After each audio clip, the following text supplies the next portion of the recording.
Well, hello, everybody. It's the 29th Wednesday of Ordinary Time. We're continuing on this theme of being ready for the Master's return. And this gospel is, if the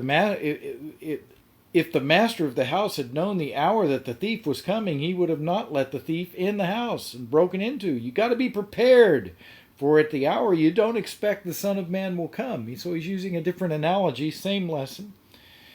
And he says, get this. He tells another story.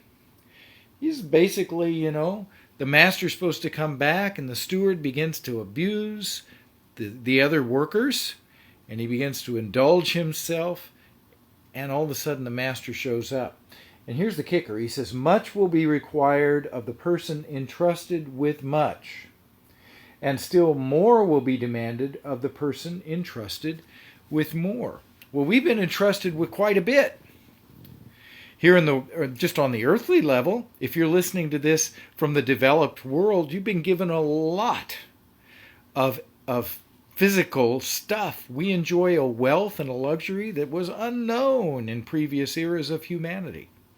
And relative to the very poor part of the rest of the world, the underdeveloped and the developing world, we have a lot. We've been given a lot. What are we doing with it?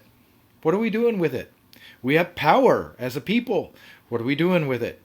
And what about our spiritual life? We've been given spiritual gifts. So many gifts. We've been given salvation. What are we doing with salvation? See, to whom more has been given, more will be required. Now, that's not supposed to freak you out or scare you. It just means, baby, bow, wow, man, here we go. This is serious business.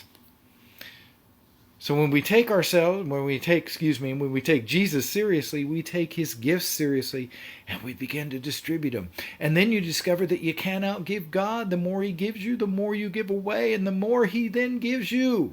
You become an aqueduct of grace. That's my prayer for you. Become an aqueduct of grace, bringing salvation to the whole world. Use what you've been given well. Jesus wants you to have this great cycle of love in your life. All things are possible with God.